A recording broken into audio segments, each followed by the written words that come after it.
ಪ್ರೇಮಿಗಳ ಮದುವೆಗೆ ಜಾತಿ ಅಡ್ಡ ಓಡಿ ಹೋಗಿ ಮದುವೆ ಹೆತ್ತವರನ್ನು ಬಿಟ್ಟು ಪ್ರಿಯಕರನೇ ಹೆಚ್ಚೆಂದ ಯುವತಿ. ಪತ್ನಿಯ ಮೇಲೆ ಹನುಮಾನ ರಾಡ್ನಿಂದ ಹೊಡೆದು ಭೀಕರ ಕೊಲೆ, ಅನಾಥರಾದ ಮಕ್ಕಳು. ಜೀವಕ್ಕೆ ಕುತ್ತು ತಂದ ಹೊಟ್ಟೆ ನೋವು, ಯುವತಿಯ ನಿಗೂಢ ಸಾವು, ತಳುಕು ಹಾಕಿಕೊಂಡ ಊಹಾಪೋಹಗಳು. ರಾಜಾರೋಷವಾಗಿ ನಡೆಯುತ್ತಿದ್ದ ವೇಶ್ಯಾವಾಟಿಕೆ ದಂಧೆ, ಪೊಲೀಸರ ದಿಢೀರ್ ದಾಳಿ, 4 ಆರೋಪಿಗಳ ಬಂಧನ. ನಮಸ್ಕಾರ, MMTV ನ್ಯೂಸ್ಗೆ ಸ್ವಾಗತ. ನಾನು ಶ್ರೀಲಕ್ಷ್ಮಿ. ಇಲ್ಲೊಂದು ಕಡೆ ಪ್ರೇಮಿಗಳಿಬ್ಬರ ಮದುವೆಗೆ ಜಾತಿ ಅಡ್ಡ ಬಂದಿದೆ. ಮನೆ ಬಿಟ್ಟು ಬಂದ ಯುವತಿ ಪ್ರಿಯಕರನ ಜೊತೆ ಮದುವೆಯಾಗಿದ್ದಾಳೆ. ಇದೀಗ ಪ್ರಕರಣ ಪೊಲೀಸ್ ಠಾಣೆ ಮೆಟ್ಟಿಲೇರಿದ್ದು, ಯುವತಿ ಹೆತ್ತು ಹೊತ್ತು ಸಾಕಿದ ಪೋಷಕರನ್ನು ತೊರೆದು ಪ್ರಿಯಕರನೇ ಹೆಚ್ಚೆಂದು ಯುವಕನ ಜೊತೆ ಹೋಗಿರುವ ಘಟನೆ ನಡೆದಿದೆ.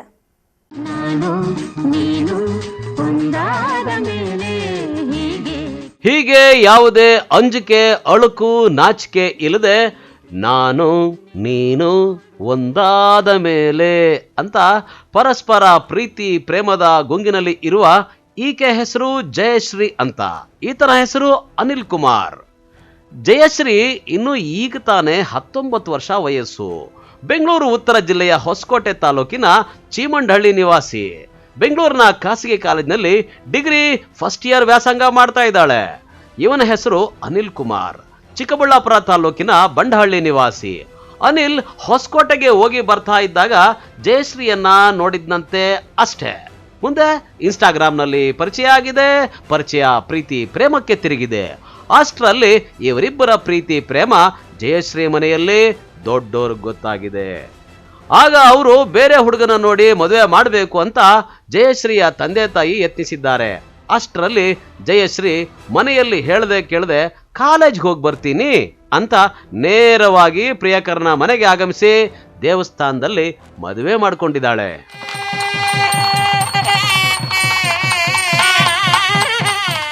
ನನ್ನ ಹೆಸರು ಜಯಶ್ರೀ ಅಂತ. ನಮ್ಮ ಡ್ಯಾಡಿ ಹೆಸರು ಮಂಜುನಾಥ್, ನಮ್ಮಮ್ಮ ಹೆಸರು ನಾಗವೇಣಿ. ನಮ್ಮದು ಹೊಸಕೋಟೆ ಹತ್ರ ಚೀಮಂಡಳ್ಳಿ. ನಾನು ಇವರು ಲವ್ ಮಾಡಿ 3 ಇಯರ್ಸ್ ಆಯಿತು. ನಾನು ಕಾಲೇಜಲ್ಲಿ ಓದೋ ಟೈಮಲ್ಲಿ ನಾವು ಲವ್ ಮಾಡಿದ್ದು. ಮತ್ತು ಮನೇಲೆಲ್ಲ ಗೊತ್ತಾದ ಮೇಲೆ ಕೇಳಿದ್ವಿ. ನಾವು ಕೇಳಿದಾಗ ಅವ್ರು ಒಪ್ಪಿಲ್ಲ, ಬೇಡ ಹಂಗೆ ಹಿಂಗೆ ಅಂತೆಲ್ಲ ಹೇಳ್ತಿದ್ರು. ಮತ್ತು ಸಾಯಿಸ್ತೀನಿ ಅಂತೆಲ್ಲ ಹೇಳ್ತಿದ್ರು. ಮತ್ತು ನಾನು ಮಂಗಳವಾರ ನಾನು ಬಂದಾಗ ಇವ್ರು ಹೇಳಿದರು, ಬೇಡ ನೀನು ಹೋಗು, ಮನೇಲಿ ಒಪ್ಪಿಸಿ ಮದುವೆ ಆಗೋಣ ಅಂತ. ಆದರೆ ನಂಗೆ ಭಯ ಇತ್ತು. ಯಾಕೆಂದರೆ ಅವರು ಹೋದರೆ ಏನು ಮಾಡಿಬಿಡ್ತಾರೋ ಅಂತ ಭಯದಿಂದ, ಇಲ್ಲ ನನ್ನ ಮದುವೆ ಆಗ್ಬಿಡು ಅಂತ ನಾನೇ ಹೇಳಿದೆ. ಅವ್ರ ಮನೆಯವ್ರಿಗೆ ಒಪ್ಪಿಗೆ ಇರಲಿಲ್ಲ. ಆದರೂ ಅವ್ರನ್ನ ಒಪ್ಪಿಸಿ ಅವ್ರು ಒಂದಿನ ಎಲ್ಲ ಟೈಮ್ ತೊಗೊಂಡು ಒಪ್ಪಿ, ಆಮೇಲೆ ಅವತ್ತು ಮಾರನೇ ದಿನ ಬುಧವಾರ 19ನೇ ತಾರೀಕು ಬೆಳಗ್ಗೆ ನಾವು ಮದುವೆ ಆದ್ವಿ. ನಾವು ಎಲ್ಲಿ ಮದುವೆ ಆದರೆ? ವಿದ್ರಾಶ್ವತ್ಥದಲ್ಲಿ ನಾವು ಮದುವೆ ಆದ್ವಿ. ಆದರೆ ಇವಾಗ ಏನು ಪ್ರಾಬ್ಲಮ್ ಅಂದರೆ, ಅವರು ನಾವು ಬೇರೆ ಕಡೆ ಎಲ್ಲಾದರೂ ಇದ್ದೀವಲ್ಲ, ಹುಡ್ಕೊಂಬಂದು ಏನಾದರೂ ಪ್ರಾಬ್ಲಮ್ ಮಾಡ್ತಾರೆ ಅಂತ ಭಯ ನಮ್ಗೆ ಇವಾಗ. ಆದ್ದರಿಂದ ನಮ್ಗೆ ಇವಾಗ ಸೊಲ್ಯೂಷನ್ ಬೇಕು. ಎಷ್ಟು ದಿನ ಅಂತ ನಾವು ಇದೇ ಥರ ಇರೋಕ್ಕಾಗಲ್ಲ. ನಾವು ಹೇಗೆ ಪರಿಚಯ ಆಗಿದೆ ನಿಮಗೆಲ್ಲ? ಹೊಸಕೋಟೆಯಲ್ಲಿ ಇವರೇನಕ್ಕೂ ಬಂದಿದ್ದರು ಸ್ಪೇರ್ ಪಾರ್ಟ್ಸ್ ತೊಗೊಬೇಕು ಅಂತ ಬೈಕ್ಗೆ. ಆವಾಗ ಒಂದು 4-5 ಟೈಮ್ಸು ನೋಡಿ, ಆಮೇಲೆ ಇನ್ಸ್ಟಾಗ್ರಾಮಿಂದ ಮೆಸೇಜ್ ಹಾಕಿ ಹಂಗೆ ಲವ್ ಆಯಿತು. 3 ಇಯರ್ಸ್ ಆಯಿತು ನಾವು ಲವ್ ಮಾಡಿ. 3 ಇಯರ್ಸಿಂದ. ನಿಮಗೆ ಏಜ್ ಎಷ್ಟಾಗಿದೆ? 19. 19 ಆಗಿದೆ. ಹಾಂ. ಈಗ ಅಲ್ಲಿ ನಿಮ್ಮ ತಂದೆ ಮಿಸ್ಸಿಂಗ್ ಕಂಪ್ಲೇಂಟ್, ಕಿಡ್ನಾಪ್ ಕೊಟ್ಟಿದ್ದಾರೆ? ಮಿಸ್ಸಿಂಗ್ ಕಂಪ್ಲೇಂಟ್ ಕೊಟ್ಟಿದ್ದಾರೆ ಅವರು. ನಮ್ಮನ್ನು ಎಲ್ಲೂ ಈಚೆ ಓಡಾಡೋಕ್ಕೆ ಎಲ್ಲ ಬಿಡ್ತಾ ಇಲ್ಲ. ನಾವೆಲ್ಲಿ ಹೋದ್ರೂ ಅಲ್ಲಿ ಬಂದು ಅವರು ನಮ್ಗೆ ಪ್ರಾಬ್ಲಮ್ ಮಾಡ್ತಿದ್ದಾರೆ. ನನ್ನಿಂದ ಇವ್ರ ಮನೆಯವ್ರಿಗೆ, ಇವ್ರ ಪೇರೆಂಟ್ಸ್ಗೆ ಎಲ್ಲರಿಗೂ ಪ್ರಾಬ್ಲಮ್, ಅವ್ರ ಫ್ಯಾಮಿಲಿಗೂ ಪ್ರಾಬ್ಲಮ್ಮು. ಅವರೆಲ್ಲಿದ್ದಾರೆ ಅಂತ ಏನೂ ಗೊತ್ತಿಲ್ಲ. ಹೆಂಗಂದ್ರೆ ಹಂಗೆ ಪ್ರಾಬ್ಲಮ್ ಮಾಡ್ತಿದ್ದಾರೆ ಇವಾಗ. ನೀವು ನಿಮ್ಮ ತಂದೆ ತಾಯಿನ ಒಪ್ಪಿಸಿ ಮದುವೆ ಮಾಡ್ಕೋಬೋದಿತ್ತಲ್ಲ? ಒಪ್ಪಿಸಿ ಮದುವೆ ಮಾಡ್ಕೊಬೋದಿತ್ತು. ನಾವು ಕೇಳಿದ್ವಿ, ಅವನೇ ಬೇಕು ಹಂಗೆ ಹಿಂಗೆ ಅಂತೆಲ್ಲ ಕೇಳಿದ್ದಕ್ಕೆ ಅವ್ರು ಕ್ಯಾಸ್ಟ್ ಪ್ರಾಬ್ಲಮ್ ಅವ್ರಿಗೆ. ಆದರೂ ಹೇಳಿದೆ, ಇಲ್ಲ ಒಪ್ಪಿರಿ ನೀವು, ನಾವು ಚೆನ್ನಾಗಿರ್ತೀವಿ ಅಂತ ಎಲ್ಲ ಹೇಳಿದ್ದಕ್ಕೆ ಅವ್ರು ಕ್ಯಾಸ್ಟ್ ಪ್ರಾಬ್ಲಮ್ಮು, ಮತ್ತು ಬೇರೆ ಹುಡುಗನ ನೋಡಿ ಮದುವೆ ಮಾಡ್ತೀನಿ ಅಂತ ಹೇಳ್ತಿದ್ರು, ಸಾಯಿಸ್ತೀನಿ ಅಂತ ಹೇಳ್ತಿದ್ರು. ಅದಕ್ಕೆ ನನ್ನ ಬೈಕ್ಗೋಸ್ಕರ ನಾನು ಮದುವೆ ಬಂದ್ಬಿಟ್ಟೆ ನಾನು. ಇತ್ತ ಮಗಳು ಕಾಣೆಯಾದ ಬಗ್ಗೆ ಜಯಶ್ರೀ ಪೋಷಕರು ಹೊಸಕೋಟೆ ಪೊಲೀಸ್ ಠಾಣೆಯಲ್ಲಿ ದೂರು ದಾಖಲಿಸಿದ್ದಾರೆ. ಅಷ್ಟರಲ್ಲಿ ಜಯಶ್ರೀ ಹಾಗೂ ಅನಿಲ್ ದೇವಸ್ಥಾನವೊಂದರಲ್ಲಿ ಮದುವೆ ಮಾಡಿಕೊಂಡು ಹನಿಮೂನ್ಗೆ ಹೋಗಿ ಬಂದಿದ್ದಾರೆ. ಇತ್ತ ಜಯಶ್ರೀ ಮನೆಯಲ್ಲಿ ದೂರು ದಾಖಲು ಮಾಡ್ತಿದ್ದಂತೆ ಬೆದರಿದ ಜೋಡಿ ನೇರವಾಗಿ ಚಿಕ್ಕಬಳ್ಳಾಪುರ SP ಕಚೇರಿಗೆ ಆಗಮಿಸಿ ರಕ್ಷಣೆ ನೀಡುವಂತೆ ಚಿಕ್ಕಬಳ್ಳಾಪುರ SP ಕುಶಾಲ್ ಚೌಕ್ಸೆ ಮೊರೆ ಹೋಗಿದ್ರು. ಇನ್ನು SP ಕಚೇರಿಯಿಂದ ಹೊಸಕೋಟೆ ಪೊಲೀಸರಿಗೆ ಮಾಹಿತಿ ತಿಳಿಸಿದ್ದೇ ತಡ ಜಯಶ್ರೀ ತಂದೆ ತಾಯಿ ಬಂಧು ಬಳಗ SP ಕಚೇರಿಗೆ ಆಗಮಿಸಿ ವಾಪಸ್ ಮನೆಗೆ ಬರುವಂತೆ ಮಗಳು ಜಯಶ್ರೀಯನ್ನ ಪರಿಪರಿಯಾಗಿ ಬೇಡಿಕೊಂಡ್ರು. ನಾವೇ ಮದುವೆ ಮಾಡ್ತೀವಿ ಬಾ ಮಗಳೇ ಅಂತ ಜಯಶ್ರೀಯ ಕಾಲು ಹಿಡಿದು ಬೇಡ್ಕೊಂಡ್ರು. ಜಯಶ್ರೀ ಮಾತ್ರ ತಂದೆ ತಾಯಿಯ ಮಾತಿಗೆ ಕವಡೆ ಕಾಸಿನ ಬೆಲೆ ಕೊಡದೆ ನಾನು ಮೇಜರ್, ನನ್ನಿಷ್ಟ, ಪ್ರೀತಿಸಿದವನ ಜೊತೆ ಹೋಗೋದಾಗಿ ಪೊಲೀಸರಿಗೆ ಹೇಳಿಕೆ ನೀಡಿ ಪ್ರಿಯಕರ ಅನಿಲ್ ಜೊತೆ ಹೊರಟು ಹೋದ್ಲು. ಆದ್ರೆ ಅನಿಲ್ ತಮಗೆ ಪ್ರಾಣ ಭೀತಿ ಇರೋದಾಗಿ ರಕ್ಷಣೆಗೆ ಮನವಿ ಮಾಡಿದ್ದಾನೆ. ಹೆಸರು ಅನಿಲ್ ಕುಮಾರು, ನಮ್ಮ ತಂದೆ ಹೆಸರು ನಾರಾಯಣ ಸ್ವಾಮಿ, ನಮ್ಮಮ್ಮ ಹೆಸರು ರತ್ನಮ್ಮ, ನಂದು ಬಂಡಳ್ಳಿ. ನಮ್ಮ ಇವನ್ನ ಲವ್ ಮಾಡಿ ನಾನು ಹೊಸಕೋಟೆಗೆ ನನ್ನ ಬೈಕ್ ಸ್ಪೇರ್ ಪಾರ್ಟ್ ತೊಗೊಂಡೋಕೆ ಹೋದಾಗ ಒಂದು 4 ಟೈಮ್ ನೋಡಿದಾಗ ಮತ್ತು ನಮಗೆ ಇನ್ಸ್ಟಾಗ್ರಾಮಲ್ಲಿ ಪರಿಚಯ ಆಗಿ ಮಾತಾಡ್ತಾ ಹಂಗೆ ನಮ್ಮಿಬ್ಬರಿಗೂ ಲವ್ ಆಯಿತು. ಲವ್ ಆಗಿ 18ನೇ ತಾರೀಕು ನಾವು ಇಬ್ಬರು ವಿಧಾನಸೌಧದಲ್ಲಿ ಮದುವೆ ಆದ್ವಿ. ನಮ್ಮ ಮನೆಗೆಲ್ಲ ಒಪ್ಪಿಸಿ ಮದುವೆ ಆದಮೇಲೆ ಇವಾಗ ನಾವು ಇವ್ರ ಮನೆ ಕಡೆಯವರು ನಮ್ಮನ್ನು ಹುಡುಕಿ ನಮ್ಮ ಮನೆ ಹತ್ರ ಎಲ್ಲ ಹೋಗಿ ಫುಲ್ ಟಾರ್ಚರ್ ಮಾಡ್ತಾಯಿದ್ರು ಎಲ್ಲರಿಗೂ. ಮನೆ ಹತ್ರ ಹೋಗಿ ಯಾಕೆ ಮದುವೆ ಇಷ್ಟ ಇರಲಿಲ್ವಂತ? ಅವ್ರಿಗೆ ಕ್ಯಾಸ್ಟ್ ಪ್ರಾಬ್ಲಮ್ಮು. ಏನು ಕ್ಯಾಸ್ಟ್ ಅಂದರೆ ಏನು ಪ್ರಾಬ್ಲಮ್ ಅಂತೆ? ಅಂದರೆ ನಮ್ಮದು SC ಕ್ಯಾಸ್ಟು, ಅವ್ರದ್ದು ಕುರುಬಾಸು. ಸೊ ಅದರಿಂದ ಅವ್ರಿಗೆ ಕ್ಯಾಸ್ಟಿಸಮ್ಮು ತುಂಬ ಇದೆ, ಅದಕ್ಕೆ ಅವ್ರಿಗೆ ಬೇಡ ಅಂತ. ಇವ್ರು ಬಂದಿರೋದಕ್ಕೆ ಇಲ್ಲ ಅವನ್ನ ಸಾಯಿಸ್ಬಿಡ್ತೀವಿ, ಇಲ್ಲ ನೀನೇನು ಸಾಯಿಸ್ಬಿಡ್ತೀವಿ, ನಾವೇಳಿ ಕಡೆ ಮದುವೆ ಆಗೋ ಅಂತಂದಕ್ಕೆ ಅವ್ರಿಗೆ ನಾನೇ ಬೇಕು ಅಂತ ಬಂದು ಮದುವೆ ಆಗೋದು. ಈಗ ಅಷ್ಟು ಚಾಲೆಂಜ್ ತೊಗೊಂಡು ಹುಡುಗಿ ನಿಮ್ಮನ್ನು ಮದುವೆ ಮಾಡ್ಕೊಂಡಳೆ, ಮುಂದೆ ನೀವು ಯಾವ ಥರ ನೋಡ್ಕೊತೀರಿ? ಮುಂದೆ ನಾನು ಚೆನ್ನಾಗಿ ನೋಡ್ಕೊತೀನಿ ಅಂತ ನನಗೆ ಭರವಸೆ ಇದೆ. ಅವ್ರಿಗೂ ಗೊತ್ತು ನಾನು ಚೆನ್ನಾಗಿ ನೋಡ್ಕೊತೀನಿ. 3 ವರ್ಷದಿಂದ ನಾವು ಲವ್ ಮಾಡಿಕೊಂಡು ಅವ್ರಿಗೆ ನಾನು ಅರ್ಥ ಮಾಡಿಕೊಂಡೆ ಅವ್ರಿಗೆ ಬಂದಿರೋದು. ನೀವೇನು ಕೆಲಸ ಮಾಡ್ತೀರಿ? ನಂದು ಹೋಟ್ಲ್ ಬಿಸ್ನೆಸ್ ಇದೆ, ಸ್ವಂತ ಹೋಟ್ಲ್ ಬಿಸ್ನೆಸ್ ಮಾಡ್ತೀನಿ. ಆ ಹುಡುಗಿ ಏನು ಓದ್ತಾ ಇದ್ರು? ಅವ್ರು ಡಿಗ್ರಿ ಮಾಡ್ತೀನಿ. ಹಾಂ. ಈಗ ನಿಮ್ಮ ಮನೇಲಿ ಏನು ಹೇಳಿದರು? ನಮ್ಮ ಮನೆಯಲ್ಲೂ ಫಸ್ಟ್ ಒಪ್ಪಲಿಲ್ಲ. ನಾವೆಲ್ಲ ಹೇಳಿದ್ವಿ ಬೇಡ ನಿಮ್ಮ ಮನೇಲಿ ಒಂದ್ಸರಿ ಕೇಳಿ ನೋಡೋಣ ಅಂತ. ಅವರು ಒಪ್ಪಲ್ಲ, ಹೋದರೆ ಮತ್ತೆ ನಾನು ಸಾಯಿಸ್ಬಿಡ್ತಾರೆ ಹಂಗೆ ಹಿಂಗೆ ಅನ್ನೋದಕ್ಕೆ ನಾನು ನಮ್ಮ ಮನೆಯಲ್ಲಿ ಎಲ್ಲರಿಗೂ ಫೋರ್ಸ್ ಮಾಡಿ ಒಪ್ಪಿಸಿ ನಮ್ಮ ಮನೆಯವರು ಎಲ್ಲ ಸೇರಿಕೊಂಡೆ ನಾವು ಮದುವೆ ಮಾಡ್ಕೊಂಡಿರೋದು. ಇವ್ರ ಮನೆಯವರು ಇಲ್ಲ, ನಮ್ಮ ಮನೆಯವ್ರು ಮಾತ್ರ. ನಿಮ್ಮ ಮನೆಯವರು ಮಾತ್ರ. ನೀವು ಅಲ್ಲಿ ಲೋಕಲ್ ಪೊಲೀಸ್ ಸ್ಟೇಷನ್ಗೆ ನಮ್ಮ ಮನೆ ಕೊಡಲಿಲ್ವಾ? ಕೊಟ್ಟಿದ್ವಿ, ಅವರು ಕಂಪ್ಲೇಂಟ್ ಕೊಟ್ಟಿದ್ದಾರೆ ಅಂತ ಗೊತ್ತಾಯಿತು. ಮತ್ತು ಅವರು ತುಂಬ ಹುಡುಕ್ತಾ ಇದ್ದಾರಂತೆ, ಸರ್ಚ್ ಮಾಡ್ತಾ ಇದ್ದಾರಂತೆ. ನಾವು ಈ ಕಡೆಯಿಂದ ಅಲ್ಲಿಗೆ ಹೋಗೋದಕ್ಕೆ ಸ್ವಲ್ಪ ಪ್ರಾಬ್ಲಮ್ ಇದೆ. ಸೊ ಅದಕ್ಕೋಸ್ಕರ ನಾವು ಅಲ್ಲಿಗೆ ಹೋಗಲಿಲ್ಲ. ಇದಕ್ಕೆ SP ಸಾಹೇಬರ ಹತ್ರ ಬಂದಿದ್ದೀವಿ. ಪ್ರೇಮ ಕುರುಡು ಪ್ರೇಮಿ ಕುರುಡು. ಇನ್ನು ಪ್ರೀತಿ ಕುರುಡು ಅನ್ನೋ ಹಾಗೆ ಇಬ್ಬರ ಜಾತಿ ಬೇರೆ ಬೇರೆ ಅನ್ನೋ ಕಾರಣಕ್ಕೆ ಹುಡುಗಿ ಮನೆಯವರು ಪ್ರೀತಿಸದವನ ಜೊತೆ ಬಿಟ್ಟು ಬೇರೆ ಕಡೆ ಮದುವೆ ಮಾಡೋಕೆ ಅಂತ ಮುಂದಾಗಿದ್ದೇ ಜಯಶ್ರೀ ಮನೆ ಬಿಟ್ಟು ಬರಲು ಕಾರಣವಾಗಿದೆ. ಇನ್ನು 19 ವರ್ಷಗಳ ಕಾಲ ಮಗಳನ್ನ ಮುದ್ದಾಗಿ ಸಾಕಿದ್ದ ತಂದೆ ತಾಯಿಗೂ ಮಗಳು ಕವಡೆ ಕಾಸಿನ ಕಿಮ್ಮತ್ತು ಕೊಡದೆ ಪ್ರಿಯಕರನ ಜೊತೆ ಹೋಗಿದ್ದನ್ನ ಕಂಡ ಆಕೆಯ ಪೋಷಕರು ಕಣ್ಣೀರಿನಲ್ಲಿ ಕೈ ತೊಳೆಯುವಂತಾಗಿದೆ. ಕ್ಯಾಮರಾಮನ್ ಪ್ರವೀಣ್ ಜೊತೆ ಕಳವಾರ ಅರುಣ್, MMTV ನ್ಯೂಸ್, ಚಿಕ್ಕಬಳ್ಳಾಪುರ. ಪತ್ನಿಯ ನಡತೆ ಮೇಲೆ ಅನುಮಾನಗೊಂಡ ಪಾಪಿ ಪತಿರಾಯ ರಾಡ್ನಿಂದ ಹೊಡೆದು ಭೀಕರವಾಗಿ ಕೊಲೆ ಮಾಡಿರುವ ಆರೋಪ ಕೇಳಿಬಂದಿದೆ.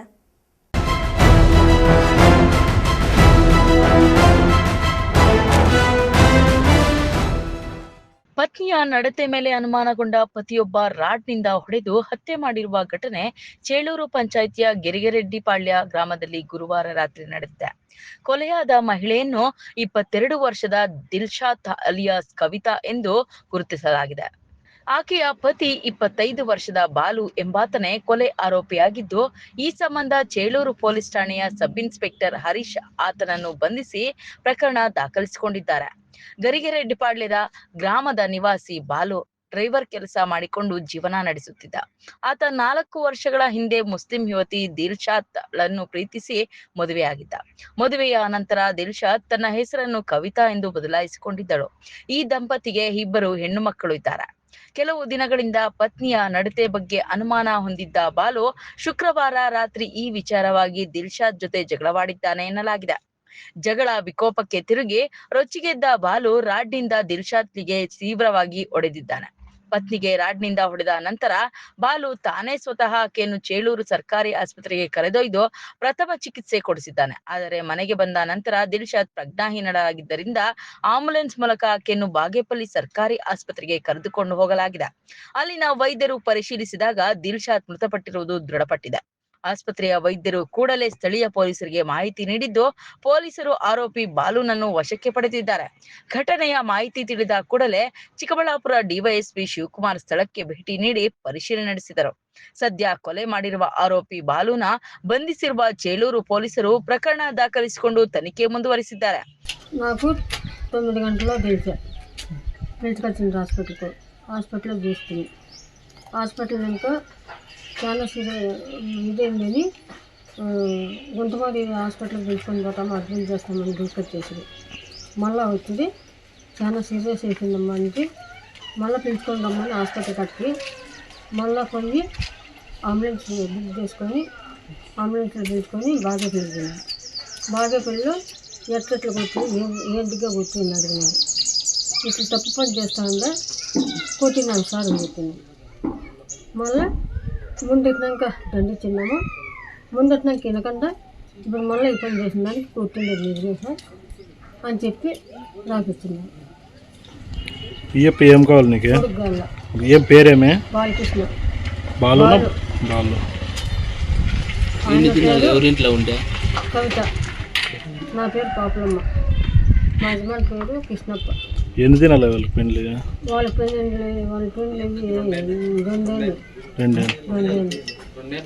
2.5 సంవత్సరం. బిడ్డలు ఎంతమంది? 2 కూతుర్లు. 2 కూతుర్లు. అంత తెలుసు సార్ నాకు. నేను ఇంటికి వచ్చేదే లేదు. నేను ఉండేది హాస్పిటల్లోనే ఉండిపోయి హాస్పిటల్లోనే పని చేసుకుని వెళ్ళిపోతాను. హాస్పిటల్కి సీరియస్ కాదు, కొట్టేసినానమ్మా అని పిలుచుకొని వచ్చినాడు. కార్లో తోడుకొని వచ్చినాడు. ఇప్పుడు నేను ఏం చేపల నిన్న 9 గంటలు నిన్న నైట్ 9 గంటల్లో మళ్ళీ 11 గంటల వరకు ఆడే ఉన్నాను హాస్పిటల్లో. మళ్ళీ ఆటినాక కొంతమంది హాస్పిటల్కు నేను అడ్మిట్ చేస్తానని తీసుకొచ్చినాను. ఆటినాక పిలుచుకొని వచ్చి మళ్ళీ ఫోన్ చేస్తే ఇంట్లో ఉన్నానమ్మా అని. ఇంకా 2 పొద్దుకు అమ్మ చాలా సీరియస్ అయిపోయింది, ఏం మళ్ళీ లేదమ్మా, ఎవరు కూడా మాట్లాడలేదు అని. సరే నైనా ఇంకేం నైనా ఇట్లయితే ఇంటికి మళ్ళీ పిలుచుకురమ్మని పిలుచుకొని వచ్చినాడు. కార్లో అంబులెన్స్ మాట్లాడినాము, అంబులెన్స్ వేసుకున్నాము, బాగేపల్లి పోయినాము. బాగేపల్లిలో ఇంత మట్టుకు ಪತಿಯ ಅಮಾನವೀಯ ಕೃತ್ಯದಿಂದ ಇಬ್ಬರು ಪುಟ್ಟ ಹೆಣ್ಮಕ್ಕಳು ತಾಯಿಯ ಮಮತೆಯಿಂದ ವಂಚಿತರಾಗಿ ಅನಾಥರಾಗಿದ್ದಾರೆ. JK Anand, MMTV news, Chelur. ಇಲ್ಲೊಬ್ಬ ಯುವತಿ ಹೊಟ್ಟೆ ನೋವಿನ ವಿಚಾರದಲ್ಲಿ ನಿಗೂಢವಾಗಿ ಸಾವಿಗೆ ಶರಣಾಗಿದ್ದು, ಸಾವಿಗೆ ಹಲವು ವರ್ಷಗಳ ಹಿಂದೆ ಸ್ಮಶಾನದ ಬಳಿ ಬಿದ್ದಿದ್ದೇ ಕಾರಣವೆಂಬಂತೆ ಊಹಾಪೋಹಗಳು ಕೇಳಿಬರುತ್ತಿವೆ. ಇದೊಂಥರ ವಿಚಿತ್ರವಾದ ಆದರೆ ಅಷ್ಟೇ ದುಃಖದ ಸಂಗತಿ. ಇಡೀ ಕಥೆಯನ್ನ ಕೇಳಿದ ಮೇಲೆ ನಂಬೋದು ಬಿಡೋದು ನಿಮ್ಮ ವಿವೇಚನೆಗೆ ಬಿಟ್ಟದ್ದು. ಈ ಹುಡುಗಿಯನ್ನ ನೋಡಿ, ಎಷ್ಟೊಂದು ಮುದ್ದಾಗಿದ್ದಾಳೆ. ಇವಳ ಹೆಸರು ಶಾರದಾ ಅಂತ. ಇನ್ನು 18 ವರ್ಷ ವಯಸ್ಸು ಕಣ್ರಿ. 100 ವರ್ಷಗಳ ಕಾಲ ಬದುಕಿ ಬಾಳಬೇಕಾಗಿದ್ದ ಈ ಶಾರದಾ 18ನೇ ವಯಸ್ಸಿಗೆ ತನ್ನ ಜೀವ ಬಿಟ್ಟಿದ್ದಾಳೆ. ಅಂದಹಾಗೆ ಮೃತ ಈ ಶಾರದಾ ಚಿಕ್ಕಬಳ್ಳಾಪುರ ಜಿಲ್ಲೆಯ ಶಿಡ್ಲಘಟ್ಟ ತಾಲೂಕಿನ ಬುರುಡುಗುಂಟೆ ಗ್ರಾಮದ ಆಂಜಿನಪ್ಪ ಮಧುಶ್ರೀ ದಂಪತಿಗಳ 2ನೇ ಮಗಳು. ತಂದೆ ಆಂಜಿನಪ್ಪ ಮೃತಪಟ್ಟ ಮೇಲೆ ತಾಯಿ ತನ್ನ ಮಕ್ಕಳು ಚೆನ್ನಾಗಿ ಓದ್ಲಿ ಅಂತ ಊರು ಬಿಟ್ಟು ಚಿಕ್ಕಬಳ್ಳಾಪುರ ತಾಲೂಕಿನ ಮುದ್ದೇನಹಳ್ಳಿ ಗ್ರಾಮದಲ್ಲಿ ಬಾಡಿಗೆ ಮನೆ ಮಾಡಿಕೊಂಡು ಮಕ್ಕಳನ್ನ ಮುದ್ದಾಗಿ ಸಾಕ್ತಾ ಇದ್ರು. ಆದ್ರೆ ಶಾರದಾ 9ನೇ ತರಗತಿಯಲ್ಲಿದ್ದಾಗ ತಮ್ಮ ಸ್ವಗ್ರಾಮದಲ್ಲಿ 3 ದಾರಿಯ ಸ್ಮಶಾನ ಜಾಗದಲ್ಲಿ ಜಾರಿ ಬಿದ್ದದ್ದೇ ಶಾರದಾಳ ಜೀವನದಲ್ಲಿ ನೆಮ್ಮದಿ ಇಲ್ಲವಾಯಿತಂತೆ. ಹೌದು, ಶಾರದಾ ಬುರುಡುಗುಂಟೆ ಸ್ಮಶಾನದ ಜಾಗದಲ್ಲಿ ಬಿದ್ದಾಗಿನಿಂದ ಒಂದಲ್ಲ ಒಂದು ಸಮಸ್ಯೆ ಅನುಭವಿಸ್ಕೊಂಡು ಬಂದಿದ್ಲಂತೆ. ಕೆಲವು ದಿನಗಳ ನಂತರ ಶಾರದಾಗೆ ಇದ್ದಕ್ಕಿದ್ದಂತೆ ಹೊಟ್ಟೆ ನೋವು, ರಕ್ತದ ವಾಂತಿ ಶುರುವಾಗಿದೆ. ಪೋಷಕರು ಆಸ್ಪತ್ರೆಯಲ್ಲಿ ತೋರಿಸಿ ಚೆಕಪ್ ಅಂತೆಲ್ಲ ಮಾಡಿಸಿದ್ರೆ ಎಲ್ಲವೂ ನಾರ್ಮಲ್ಲು ಅಂತ ರಿಪೋರ್ಟ್ ಬಂದಿದೆ. ಇನ್ನು ಭಯಗೊಂಡು ದೆವ್ವಾಗಿವ ಮೆಟ್ಕೊಂಡಿರ್ಬೋದು ಅಂತ ಪೋಷಕರು ದೇವಾಲಯಗಳಲ್ಲಿ ತೋರಿಸಿ ಸ್ವಲ್ಪ ವಾಸಿ ಮಾಡಿಸ್ಕೊಂಡಿದ್ರಂತೆ. ಆದ್ರೆ ಶಾರದಾ ಮಾತ್ರ 4 ವರ್ಷಗಳಿಂದ ಆಗಾಗ ಹೊಟ್ಟೆ ನೋವಿನಿಂದ ಬಳಲ್ತಾ ಇದ್ಲಂತೆ. PUC ಓದ್ತಾ ಇದ್ದ ಶಾರದಾ ಕೆಲವು ದಿನಗಳಿಂದ ಕಾಲೇಜಿಗೂ ಸಹ ಹೋಗ್ತಾ ಇರ್ಲಿಲ್ವಂತೆ. ಮನೆಯಲ್ಲೇ ಇದ್ದ ಶಾರದಾ ಹೊಟ್ಟೆ ನೋವು ತಾಳಲಾರದೆ ಇದ್ದಕ್ಕಿದ್ದಂತೆ ನಿಗೂಢವಾಗಿ ಸಾವಿನ ಕೊಣಿಕೆಗೆ ಕೊರ್ಲೊಡ್ಡಿದ್ದಾಳೆ. ಏನೂ ಆಗಿರಲಿಲ್ಲ. ಒಂದು ವರ್ಷದಲ್ಲಿ ಎಲ್ಲ ಬಿದ್ದೋಗಿತ್ತು. ಅಲ್ಲಿ ಬುರುಡುಗುಂಟೆಯಲ್ಲಿ 1 ವರ್ಷ ಇಲ್ಲಿ ಬಿದ್ದೋಗಿತ್ತು. ಅವಾಗ ಸ್ವಲ್ಪ ತೋರಿಸಿದ್ರಿ, ಮೇಲಾಗಿತ್ತು. ಆಮೇಲೆ ಮತ್ತೆ ಇವಾಗ ಒಂದು 15 ದಿನದಿಂದ ಆ ಥರ ಒಂಥರ ಜನಗಳ ಮೇಲೆ ಎಲ್ಲ ಜನಗಳನ್ನ ಸೇರ್ತಾ ಇರಲಿಲ್ಲ, ಅವ್ರ ಮೇಲೆಲ್ಲ ಕೋಪ ಮಾಡ್ಕೊಂಡು ಆ ಥರ ಒಬ್ಬಳೇ ಇರಬೇಕು ಅನ್ಸೋದು. ಆ ಹುಡುಗಿ ಯಾರ ಜೊತೆಗೂ ಹೋಗ್ತಾ ಇರಲಿಲ್ಲ. ಆ ಥರ ಹೀಗೆ ಹೊಟ್ಟೆ ನೋವು ಜಾಸ್ತಿಯಾಗಿ ತಡಿಲಾರದ ಆ ಥರ ಮಾಡ್ಕೊಂಡಿದ್ದೆ. ಬಿದ್ದಾಗಿಂದನೇ ಆ ಥರ ಹುಡುಗಿ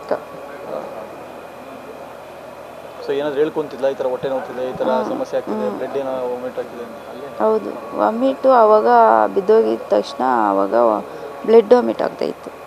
ಆವಾಗ ಮೇಲಾಗಿತ್ತು, ಮೇಲ್ ಮಾಡಿದರು ಒಬ್ಬರು.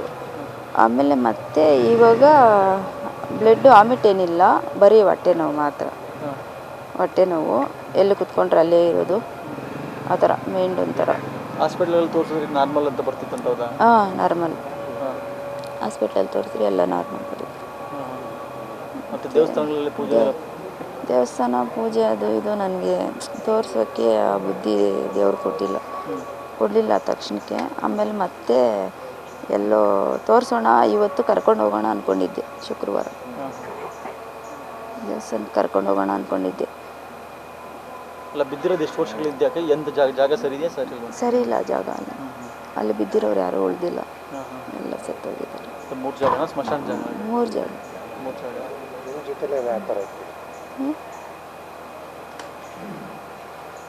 ಏನು ಅಲ್ಲ, ನಿಮ್ಮ ಜೊತೆ ಯಾವ ರೀತಿ ಇದ್ದ? ಅನ್ಯೋನ್ಯ ಹೋಗಿದ್ರ ಅಥವಾ ಚೆನ್ನಾಗಿಲ್ಲ? ಗಿಲ್ಟಾಗಿ ಏನು ಓದ್ಕೊಂಡಿದ್ರು? ಒಂದೊಂದು ಸಲ ಚೆನ್ನಾಗಿರ್ತಾ ಇತ್ತು, ಒಂದೊಂದು ಸಲ ಇರ್ತಾ ಇರಲಿಲ್ಲ. ಇನ್ನು ಆಂಜಿನಪ್ಪ ಮಧುಶ್ರೀ ದಂಪತಿಗಳಿಗೆ 2 ಹೆಣ್ಣು ಮಕ್ಕಳಿದ್ದು ಹಿರಿಯ ಮಗಳನ್ನ ಕಣಿವೆ ನಾರಾಯಣಪುರಕ್ಕೆ ಮದುವೆ ಮಾಡಿಕೊಟ್ಟಿದ್ದಾರೆ. ಕಣಿವೆ ನಾರಾಯಣಪುರ ಗ್ರಾಮದಲ್ಲೇ ತಾಯಿ ಮಧುಶ್ರೀ ಬಾಡಿಗೆ ಮನೆ ಮಾಡಿ 2ನೇ ಮಗಳ ಜೊತೆ ವಾಸವಿದ್ರು. ತಾಯಿ ಕೆಲಸಕ್ಕೆ ಅಂತ ಮುದ್ದೇನಹಳ್ಳಿಗೆ ಬಂದು ಹೋಗ್ತಾ ಇದ್ರು. ಆದ್ರೆ ಮಗಳು ಶಾರದಾ ಒಬ್ಬಳೇ ಮನೆಯಲ್ಲೇ ಇದ್ಲಂತೆ. ಕಳೆದ 1 ವಾರದಿಂದ ಯಾರೊಂದಿಗೂ ಸರಿಯಾಗಿ ಮಾತನ್ನು ಆಡ್ತಾ ಇರ್ಲಿಲ್ವಂತೆ. ಜೊತೆಗೆ ಹೊಟ್ಟೆ ನೋವು ಜಾಸ್ತಿ ಆಗಿದೆ. ತಾಯಿ ಕೆಲಸಕ್ಕೆ ಹೋದ ಕೂಡಲೇ ಮಗಳು ಮನೆಯಲ್ಲೇ ಸಾವಿನ ಕುಣಿಕೆಗೆ ಶರಣಾಗಿದ್ದಾಳೆ. ಇನ್ನು ವಿಚಾರ ಗೊತ್ತಾಗಿ ಮೃತಳ ಅಕ್ಕ ಭಾವ ಬಂದು ನೋಡಿದಾಗ ಅಷ್ಟೊತ್ತಿಗೆ ಶಾರದಾಳ ಪ್ರಾಣ ಪಕ್ಷಿ ಹಾರು ಹೋಗಿತ್ತು.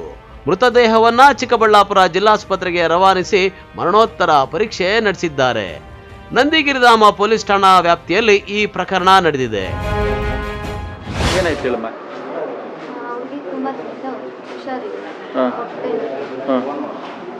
ಯಾಕೆ ಹೊಟ್ಟೆ ನೋವು ಬರ್ತಾ ಇತ್ತು? ಒಂದು ಜಾಗದಲ್ಲಿ ಬಿದ್ದಿತ್ತು ಸ್ಕೂಲ್ ಹತ್ರ, ಪಕ್ಕದಲ್ಲೇ ಸ್ಮಶಾನ.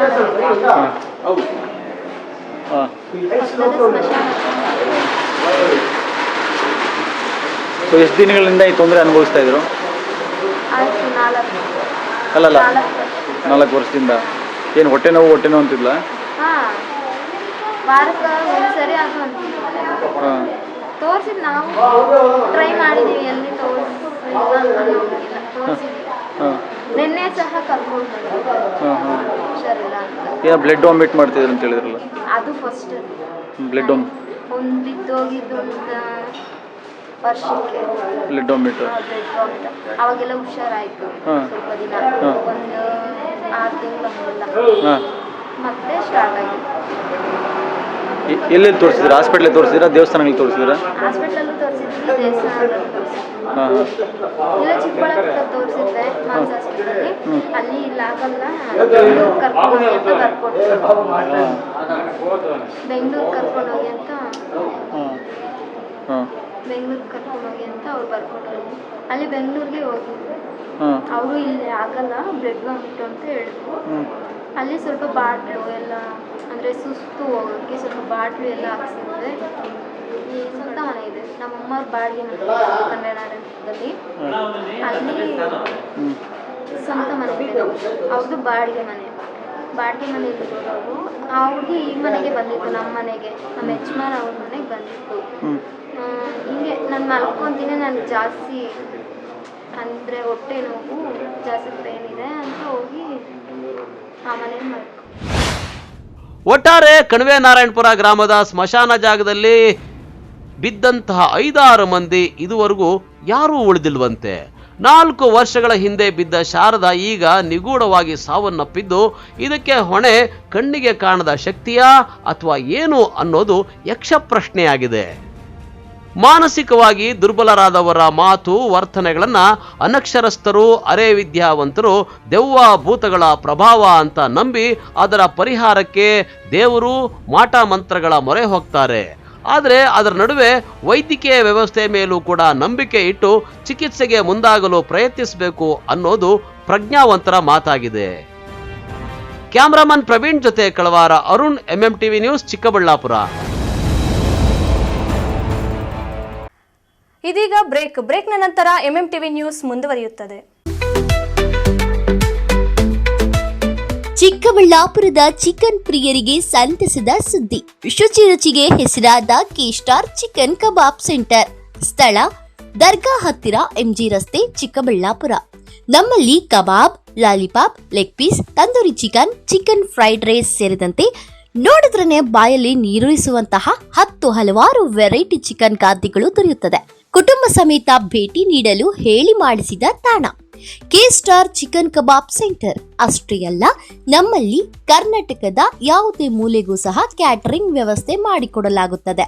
ಹೆಚ್ಚಿನ ಮಾಹಿತಿಗಾಗಿ ಸಂಪರ್ಕಿಸಿ 9900695789, 9141868736, 9964695789.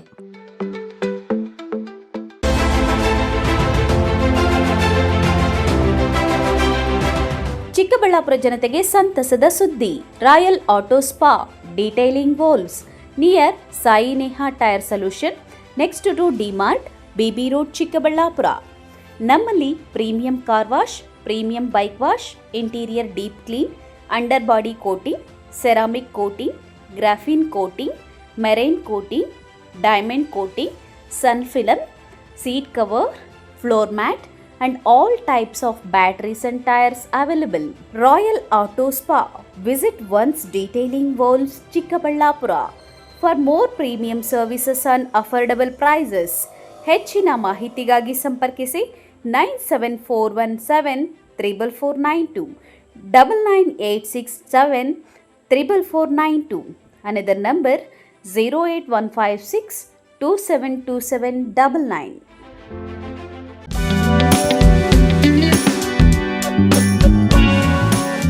ಶ್ರೀ ಬಾಲಾಜಿ ಎಲೆಕ್ಟ್ರಾನಿಕ್ಸ್ 24 ವರ್ಷಗಳ ದೀರ್ಘ ಅನುಭವವಿರುವ electronics wholesale dealers.